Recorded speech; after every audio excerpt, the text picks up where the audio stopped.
কিশোরগঞ্জের কটিয়াদীতে চলছে প্রায় ৪০০ বছরের পুরনো ঐতিহ্যবাহী কুড়িখাই মেলা। প্রতি বছর দেশের বিভিন্ন এলাকা থেকে দর্শনার্থী এখানে ঘুরতে আসেন। মেলা উপলক্ষে জামাইদের দাওয়াত দিয়ে আদর আপ্যায়ন করা এই গ্রামের রীতি। এই সুবাদে বাবার বাড়িতে নাইউরে আসে মেয়েরাও। মেলার মূল আকর্ষণ বড় আকারের মাছের বাজার। কিশোরগঞ্জ প্রতিনিধি রুমন চক্রবর্তীর তথ্য ছবিতে ডেস্ক রিপোর্ট।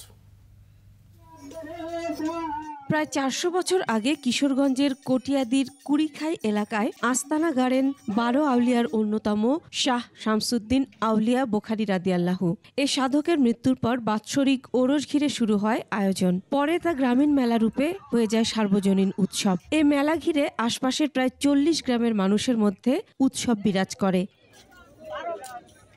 বরাবরের মতো এবারও আয়োজন করা হয় সপ্তাহব্যাপী মেলা। ভিড় জমাচ্ছেন নানা বয়সী দর্শনার্থী। মেলায় রয়েছে চিরচেনা নাগরদোলা, পুতুল নাচ, সার্কাস সহ নানা আয়োজন।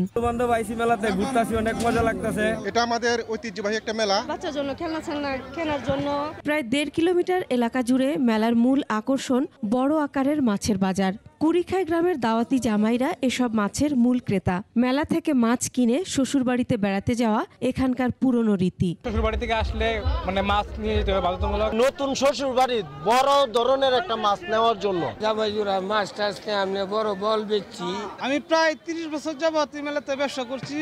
বর্তমান প্রযুক্তির যুগেও প্রাচীন গ্রামীণ এ মেলা স্থানীয় সার্বজনীন উৎসব। এ ঐতিহ্য ধরে রাখার আহ্বান সবার। সকল খাদেমরা সম্মিলিতভাবে এই উরসটা উদযাপন করে আসছি। এই বছরও আমাদের উরস অনেক আনন্দময় হয়েছে এবং সুশৃঙ্খলভাবেই হয়েছে। কুড়িখাইয়ে প্রতি বছর মাঘ মাসের শেষ সোমবার ৭ দিনব্যাপী মেলা শেষ হচ্ছে আজ। Masuma Lisa, desk report, ২১ television.